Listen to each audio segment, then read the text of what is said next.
आज हमारा एजेंडा ये है कि हमने जो है कंपैरिजन और कंट्रास्ट पैराग्राफ को तो देखना ही देखना है कि हमने उन्हें कैसे लिखना है। दो तरह के पैराग्राफ्स जो हैं, कंपैरिजन कैसे लिखेंगे, कंट्रास्ट कैसे लिखेंगे, इसके ऊपर तो हम डेफिनेटली बात करेंगे। इसके साथ साथ आज की क्लास में हम ये भी समझने की कोशिश करेंगे कि जनाब कैसे जो है हमने ब्लॉक ऑर्गेनाइजेशन और पॉइंट बाय पॉइंट ऑर्गेनाइजेशन को देखना है, यूज कैसे करना है। हमने इसके अलावा जो है आज ये भी देखने की कोशिश करनी है कि हमारा एक पेपर है, 1980 का पेपर है। हम डेली ऐसे की क्लास में एक आउटलाइन बनाया करते हैं ऐसे की। तो हम आज की क्लास में एक जो है वो टॉपिक यहाँ से उठाएंगे जो कि रेलिवेंट होगा, और हमने उसकी आउटलाइन बनाएंगे। जैसे हमने इस्लाम एंड डेमोक्रेसी जो कि क्वाइट रेलिवेंट है, आज इसकी आउटलाइन भी आपके साथ शेयर की जाएगी। न सिर्फ आउटलाइन हम बनाना सीखेंगे, इसके साथ साथ हम ये भी सीखेंगे कि किस तरह से इंट्रोडक्शन और किस तरह से कंक्लूजन वाला पैसेज जो है वो लिखा जाता है। मैं ये फाइल आपके साथ in the end of the class जो है वो शेयर भी कर दूंगा, लेकिन उससे पहले समझा भी दूंगा कि ये हमने लिखी किस तरह से, बनाई किस तरह से, हमारी जो है वो क्या स्ट्रेटेजी क्या रहेगी।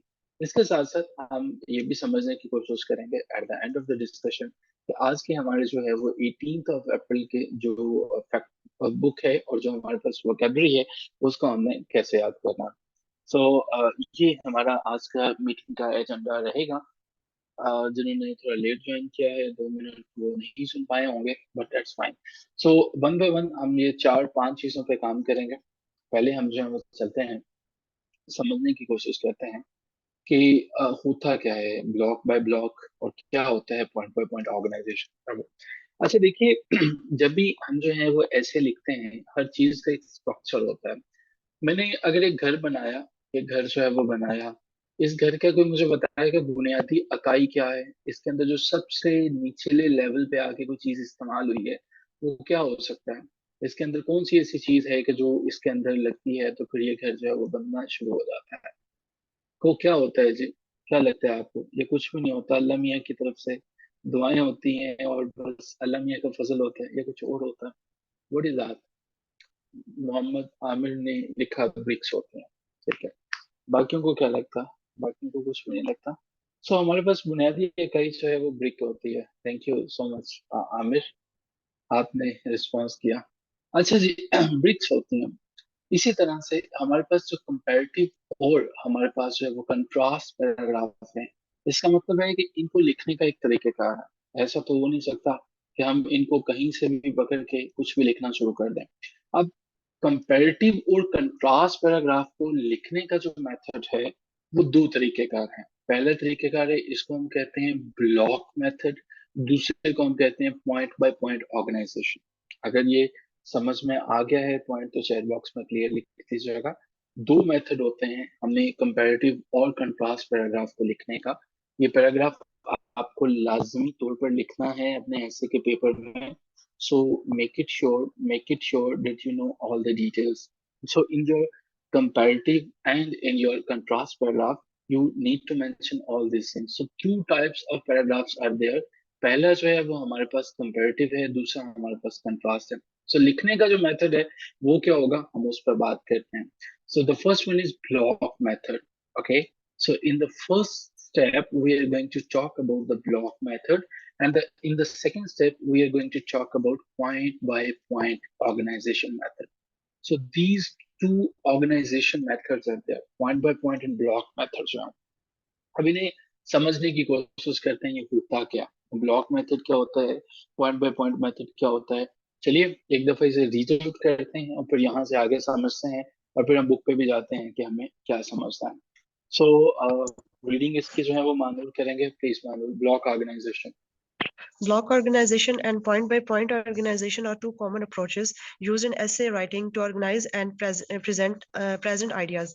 In block organization, all the information related to a particular topic is presented together in a single block, while in point-by-point organization, each point or argument is presented and compared between the two subjects.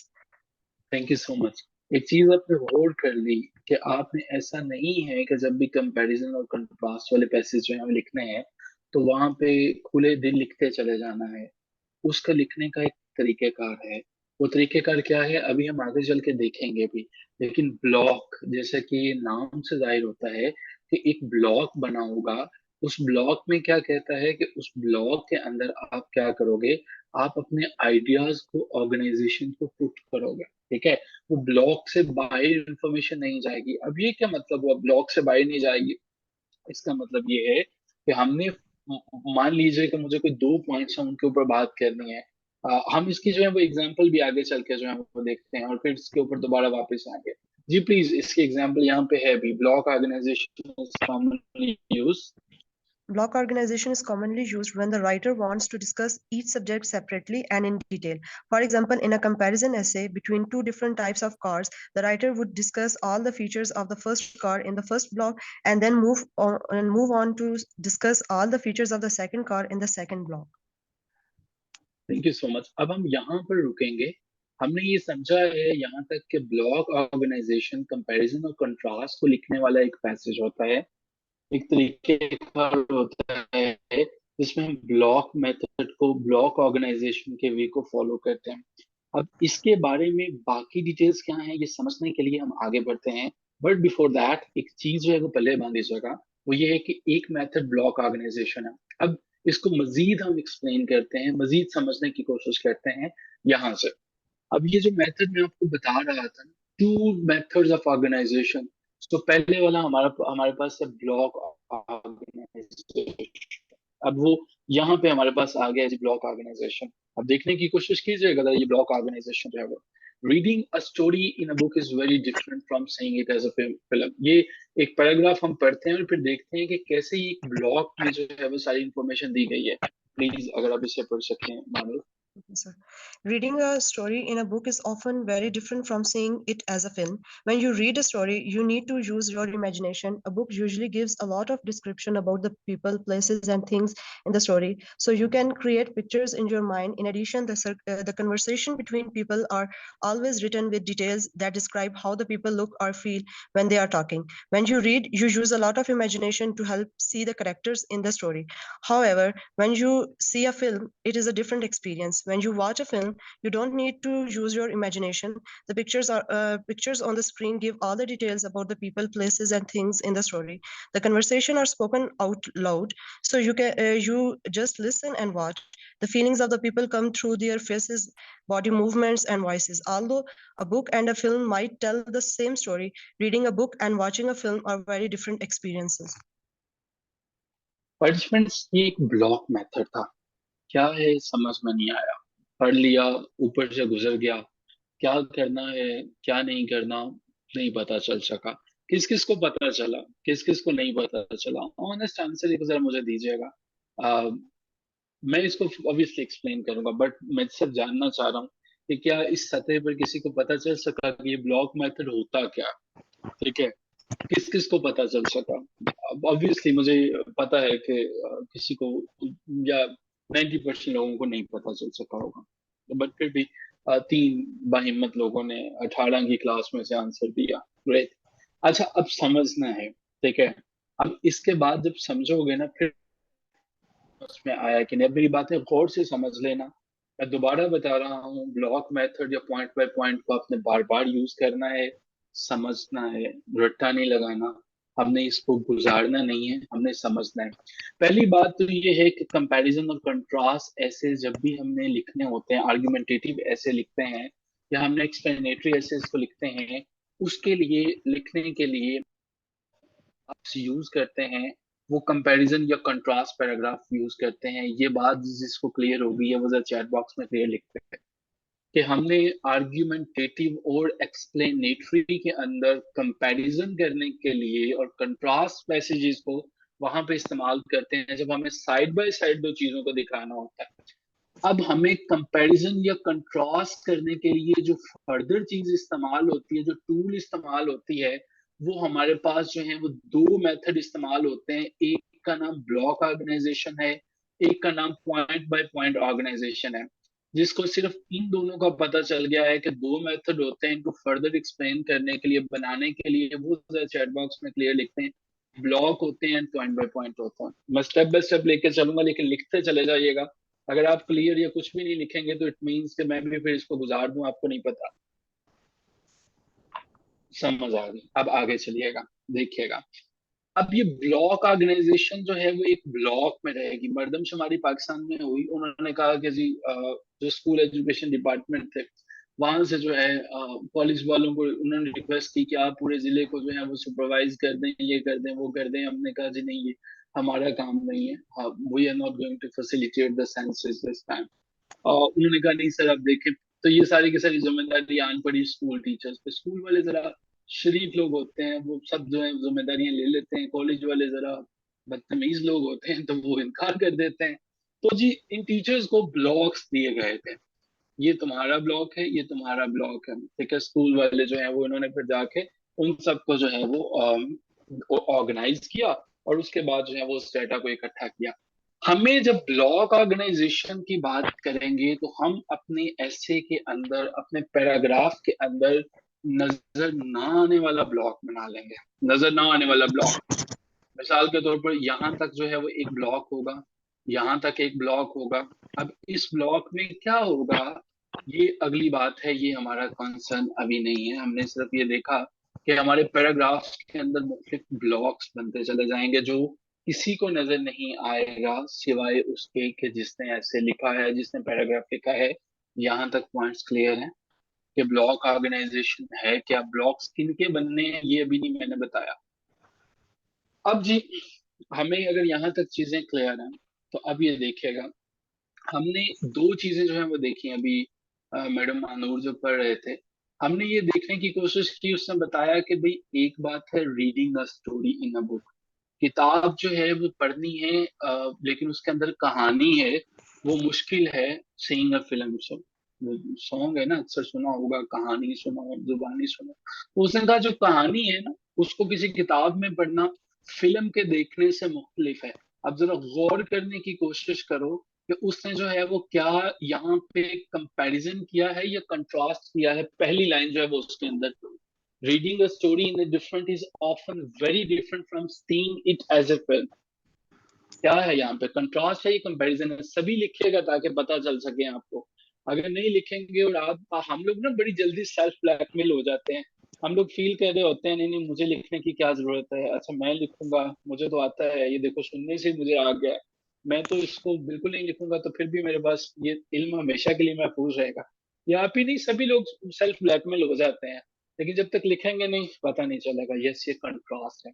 अब आगे देखिएगा, एक line आपने पढ़ी, contrast था। When you read a story, you need to use your imagination.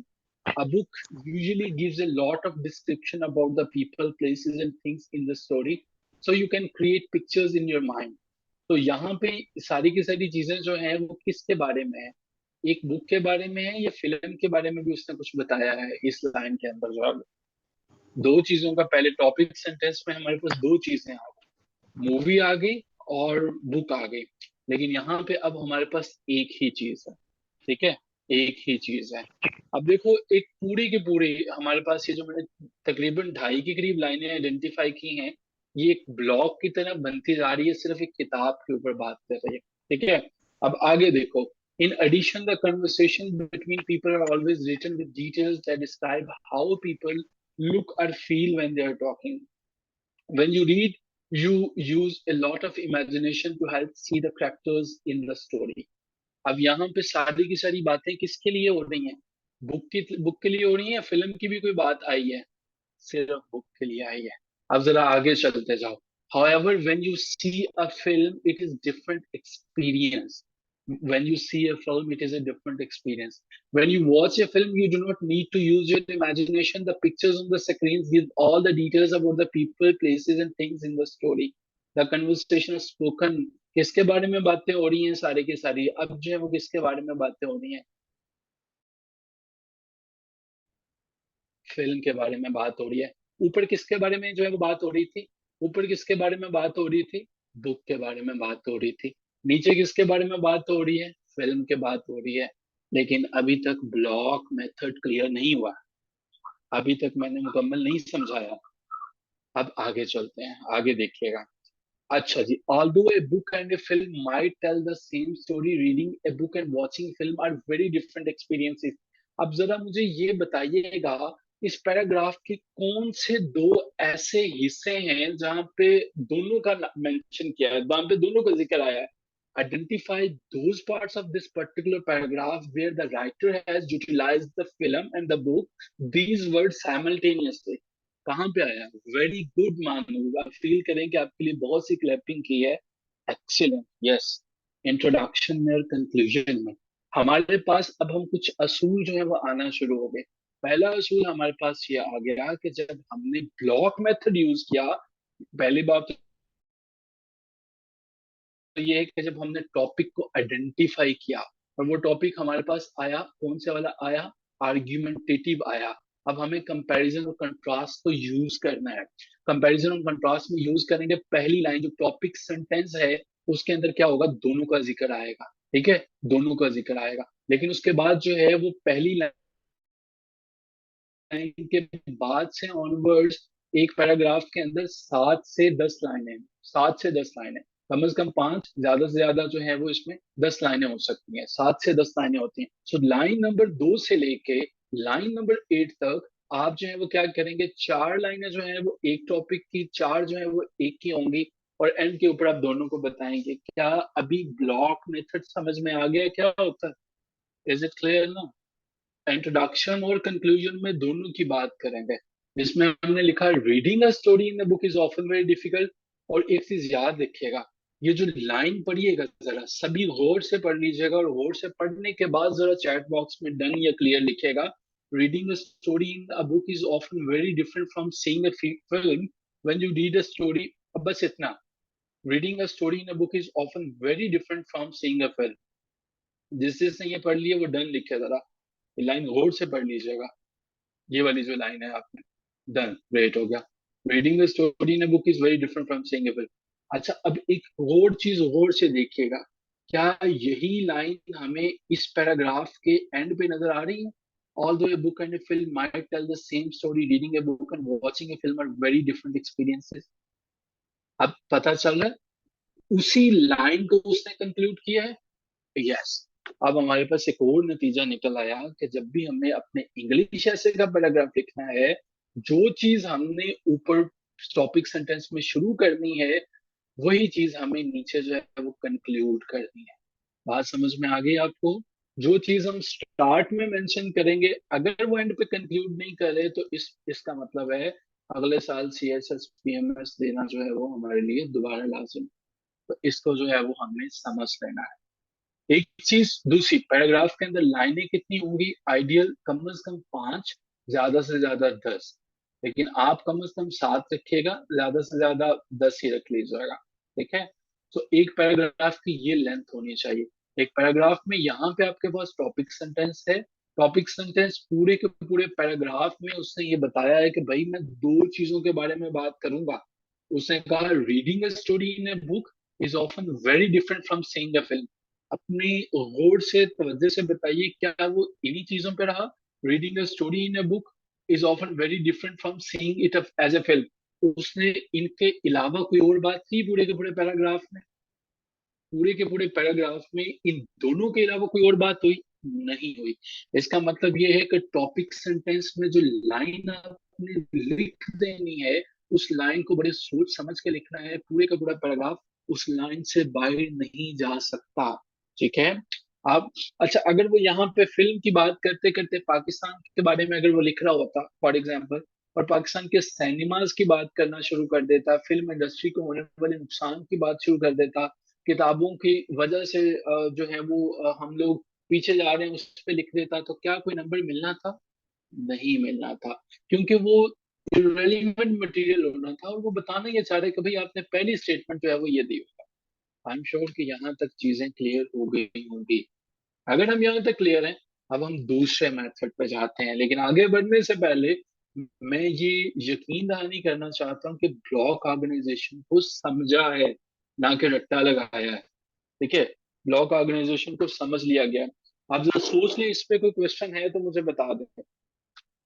Is there any question? कोई question इसके ऊपर है ब्लॉक ऑर्गेनाइजेशन पे? तो वो पूछा जा सकता है। और ब्लॉक ऑर्गेनाइजेशन क्रिस्टल क्लियर होना चाहिए, समझ में आना चाहिए। ठीक है। हमारी क्लास 11 बजे तक होगी जी। जिनको कोई काम है वो काम अपना कर लें प्लीज, या बता दें किसी को। 11 से ऊपर जा सकती है, छोटी नहीं हो सकती। पता नहीं, एक क्लास अगर आपकी कभी को 40 मिनट की हो जाती है तो उसके बाद कितनी क्लासेस ऊपर जाती है। अच्छा जी, ब्लॉक ऑर्गेनाइजेशन क्लियर है। अच्छा, ऐसे के पेपर में क्लास में कोई रट्टा नहीं लगाना, कुछ याद नहीं करना है, समझिएगा। ऐसे में वो बंदा नाकाम है, फेल है, जिसने जो है वो रट्टा लगाने की कोशिश की। Basically it is the name of a technique, you need to put your hands on practice. आपको टेक्निक जो है वो उसको लेके आना चाहिए। सर पैराग्राफ्स कितनी होंगे? जी, सीएसएस के पेपर में 20 से 25 पैराग्राफ होंगे। पीएमएस के पेपर में 15 से 20 होंगे। ठीक है जी। सीएसएस में 20 से 25 होंगे, पीएमएस में 15 से 20 होंगे। क्लियर है? 15 से 20। वंस अगेन रिपीट कर दें द पार्ट ऑफ ऐसे। अच्छा जी, पार्ट ऑफ ऐसे। आखिर जरा रिपीट करें, पार्ट ऑफ ऐसे जो है वो कौन कौन से वाले होते हैं? पार्ट ऑफ ऐसे नहीं, पैराग्राफ को हमने तो बताया अभी। एक ऐसे के अंदर जो है वो 20 से 25 पैराग्राफ होते हैं, हमने ये बताया। ठीक है। पार्ट्स ऑफ द ऐसे 3 पार्ट्स होते हैं, उसका जो है वो इंट्रोडक्शन होता है, मिडल होता है, कंक्लूजन होता है। ये 3 जो है वो होते हैं। अब आगे चलते हैं जी। नहीं, उन्होंने ऐसे का पूछा है। उन्होंने ऐसे का पूछा है। आप पैराग्राफ का बता रहे हैं ना, उन्होंने ऐसे पूछा क्वेश्चन में, देखें आप।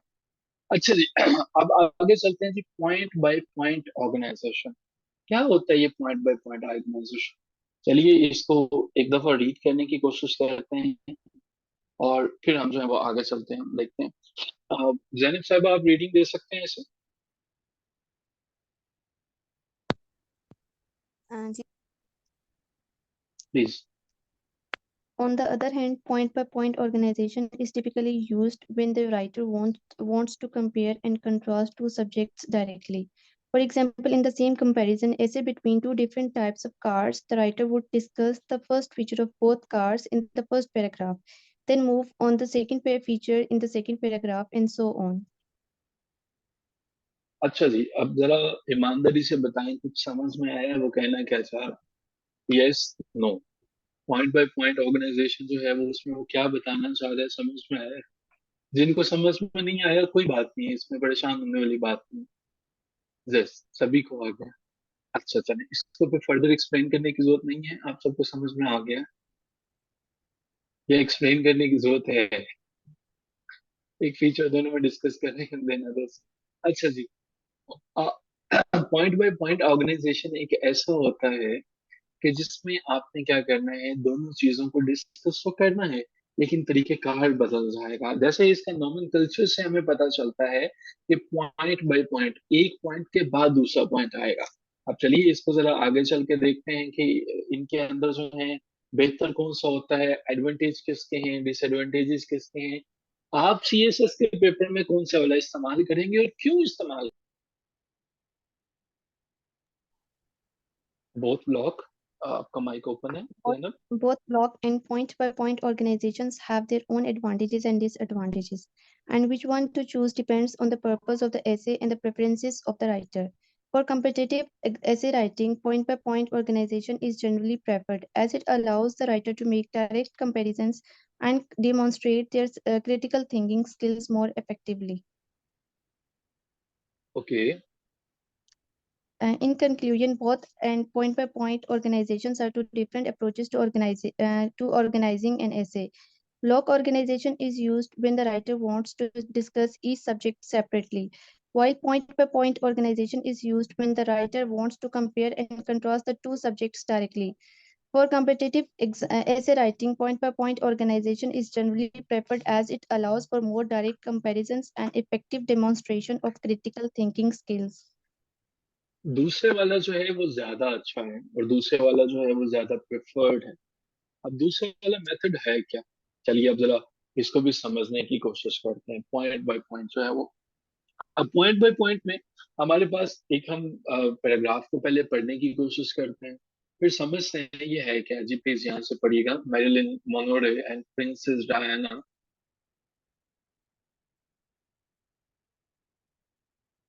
अब देखिएगा जरा, पहली लाइन जो है वो हमारे पास, Marilyn Monroe and princess Diana live at different times in different countries. ये बताइएगा, ये लाइन कंट्रास्ट है या कंपैरिजन है? ये वाली जो पहली लाइन है हमारे पास, ये कंपैरिजन को शो करती है या कंट्रास्ट को शो करती है? ये हमारे पास क्या शो करता है? ये हमारे पास क्या शो करती है? देखिए जरा।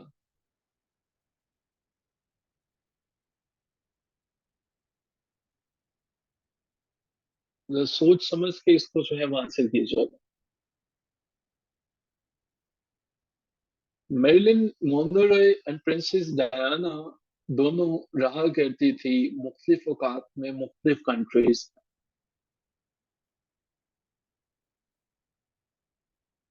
सो यहाँ पे हमारे पास जो है वो क्या है? हमारे पास यहाँ पे हम जो है वो देखते हैं कि दोनों के दोनों जो हैं इस पूरे के पूरे सेंटेंस को मुकम्मल करते हैं, फिर हमें पता चलेगा कि कंपैरिजन भी है और कंट्रास्ट भी है।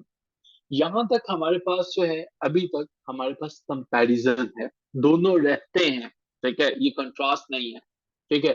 But there lies had some surprising similarities, ठीक है। बट जब बट से वो ऑनवर्ड चला गया तो फिर हमें पता चला उसने कंट्रास्ट को पुट किया, ठीक है। सो हमारे पास जो है इसमें उसने दोनों को यूज किया, लेकिन पहले जो है वो उसने कंट्रास्टिव था, सो सॉरी पहले कंपैरिजन था, लेकिन बट से जो है वो हम कंट्रास्ट की तरफ चले गए। अब देखने की कोशिश कीजिएगा, टॉपिक सेंटेंस में दो हमारे पास जो है वो कैरेक्टर्स हैं, मैरिलियन है और प्रिंसेस डायना है। ये lived at different times in different countries. So ये लिव हमें बताता है कि दोनों के अंदर कंपैरिजन है, ठीक है। बट से हमें पता चलता है कि कंट्रास्ट है। सो इस टॉपिक सेंटेंस में हमारे पास दो टॉपिक्स हैं। टॉपिक ए में हमारे पास है ये वाली जो है वो मैरिलिन है, और बी में हमारे पास जो है वो डायना है। अब ये दोनों के दोनों जो है वो रहते हैं और उनकी कुछ सिमिलरिटीज। उसने क्या किया, उसने पहले पॉइंट में एक सेंटेंस के अंदर उसने कंपैरिजन भी पुट किया, कंट्रास्ट भी पुट किया। अब अगली लाइन देखिएगा, first of all both women had a difficult childhood. अब ये मुझे बताइएगा, ये लाइन कंपैरिजन की है या कंट्रास्ट की है? First of all both women had a difficult childhood, ये लाइन क्या है, कंपैरिजन है या ये कंट्रास्ट है? हैड अ डिफिकल्ट चाइल्ड, दोनों की दोनों खवातीन का जो है एक मुश्किल जो है वो चाइल्ड, कंपैरिजन है।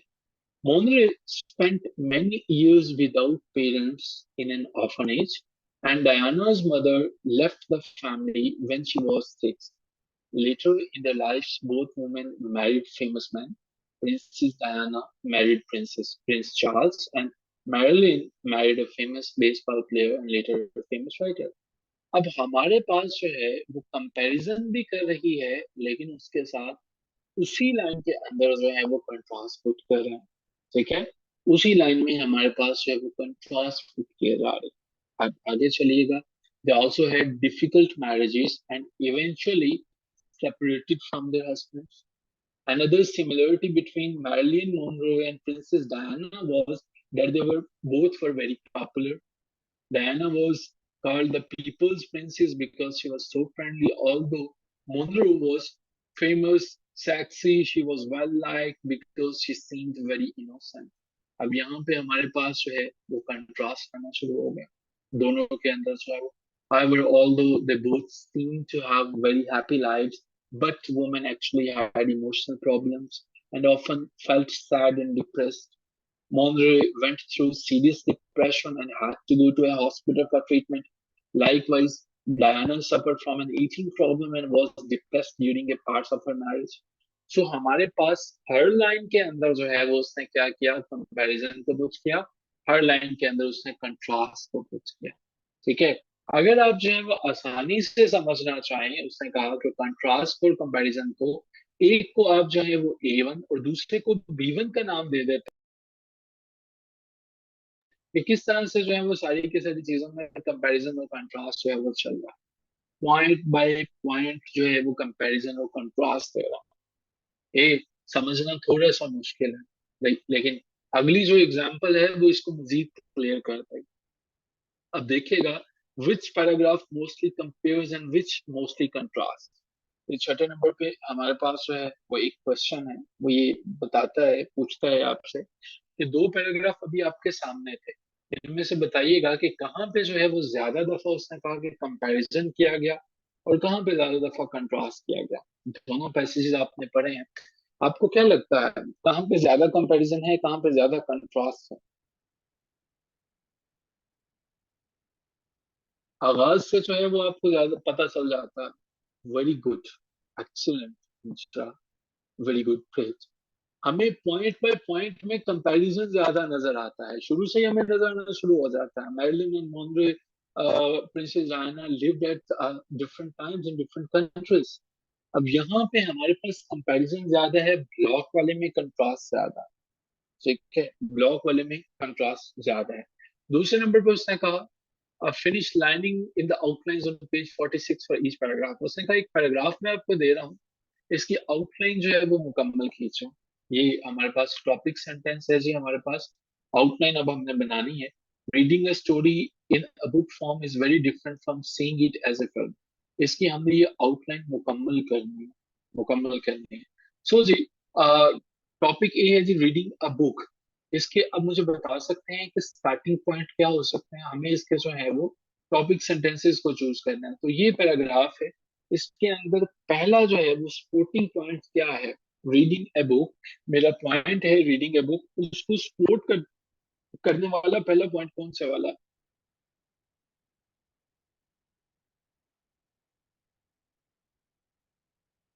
Very good, excellent, yes. When you read a story you use your imagination, ये पहला पॉइंट था यहाँ पे हमारे पास। यू यूज योर इमेजिनेशन, देख रहे हैं इसको, यू यूज योर इमेजिनेशन, ये वाला हमारे पास जो है वो पहला पॉइंट है। अब दूसरा पॉइंट बताइए। यूज ऑफ इमेजिनेशन बताया महानूर ने। हमारे पास पैराग्राफ में पहली स्पोर्टिंग जो है वो डिटेल्स दी हैं। अब दूसरे नंबर पे क्या है? दूसरी क्या हो सकती है? दूसरे नंबर पे हमारे पास जो है वो क्या होगा?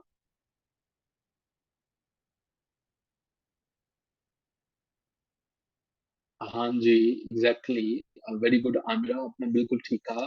Description, description. तो ये हमारे पास डिस्क्रिप्शन जो है वो दूसरी डिटेल्स है। सो हमें जब अपने पैराग्राफ की जो है वो आउटलाइन मुकम्मल करनी है, अगर उसका पहली लाइन टॉपिक सेंटेंस है रीडिंग ए बुक, तो दूसरी डिटेल्स उसकी दोनों लाइनों में दी गई है। ठीक है, अच्छा जी। अब दूसरे हमारे पास जो है वो पॉइंट है सीइंग अ फिल्म, एक फिल्म को देखना।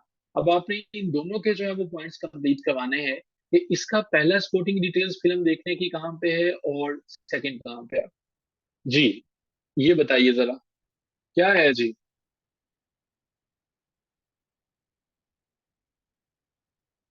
यहाँ पे भी कोई बात इमेजिनेशन से रिलेटेड ही है। दैट्स फाइन, एक्सीलेंट जैनब, कि आपको इमेजिनेशन यूज नहीं करनी पड़ती है। ठीक है, इमेजिनेशन यूज नहीं करनी पड़ती, ये पहला पॉइंट है। और दूसरा पॉइंट जो है वो कौन सा वाला है? ग्रेट जी, पहला पॉइंट हो गया, पहला पॉइंट हो गया। दूसरा कौन सा वाला है जी? दूसरा कौन सा वाला है? दूसरा कौन सा है? Excellent. So clean gives all the details. So हमारे पास पिक्चर जो है वो सारी की सारी डिटेल्स रहती है। हमें ये भी पता चला कि हर पैराग्राफ में हमें दो कम से कम जो है वो 2 से 3 स्पोर्टिंग पॉइंट्स पुट करने हैं। ठीक है, ये जो है वो आपको पता चल गया। अभी आपने आउटलाइन जो है वो मुकम्मल कर ली। अब सेकंड पैराग्राफ, इसको खुद से देखिएगा, इसको खुद से मुकम्मल करने की कोशिश कीजिएगा। Look again at the second paragraph on exercise 2 and page 41. Does it use point by point? A block organization, how do you know? वो कहता है जी कल आपने एक ईमेल पढ़ी थी, उस ईमेल के अंदर जरा बताएं, अब आपको ब्लॉक बाय ब्लॉक ऑर्गेनाइजेशन का भी पता चल चुका है, अब आपको पॉइंट बाय पॉइंट ऑर्गेनाइजेशन का भी पता चल चुका है। अब जरा कहते हैं कि वो जरा बताएं इसमें राइटर ने कौन से वाली यूज की है। ये वाला एक पैराग्राफ आपके सामने है। अब देखिए, have you decided where you are going to live? My parents want me to live with a host family in the city, but I want to live in a shared flat in a hall of residence on the campus. I think they are both good places to live, but a flat in a hall would be better. When you live with a family, you usually have to fit in with their timetables. On the other hand, When you live in a flat in hall you can do. अब देख रहे हो कौन से वाला है?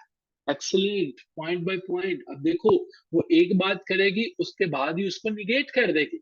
देखो, when you live with a family you usually have to fit in with their timetable. On the other hand, when you live in a flat you can do what you want to do and what you when you have. Another difference is that with a family you do not have to cook. फायदा बता दिया। In a flat in hall, of course you have to cook for yourself. That would be good for me because I like cooking. My parents have pointed out that all the food is included in the price when you live with a family, but you have to pay extra for this in the hall. क्या अब सभी को समझ में आ गया कि point by point क्या है और दूसरा क्या है? अब मुझे बताइए कि point organization, point by point और ब्लॉक ऑर्गेनाइजेशन, क्या ये दोनों चीजें क्लियर हो चुकी हैं? समझ में आ चुकी हैं? लाइक रट्टा नहीं, समझ में आ चुका है कि ये होता क्या है? अब बता सकोगे, लिख सकोगे पेपर में, क्योंकि आपको लिखना है पेपर में, बताना नहीं है किसी को। चलो दैट्स फाइन। अब हमें यहाँ पे इसको क्लोज करते हैं। अब हमारे पास एक अगला टारगेट है। टारगेट ये है कि यहाँ पे बातें करना तो बड़ा इजी है, बड़ा आसान है।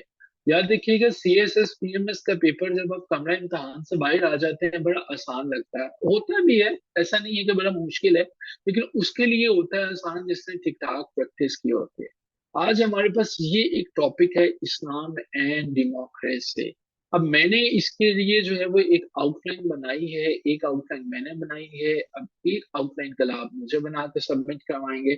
आप ये 1980 वाले पेपर की जो है वो किसी भी एक टॉपिक को उठाएंगे और उसकी आउटलाइन बनाएंगे। देखिए मानूर, जरा इसका स्क्रीनशॉट ले लें प्लीज, अभी मैंने ये लाइनें खत्म करता हूँ और उसको ना जरा ग्रुप में शेयर कर दीजिएगा।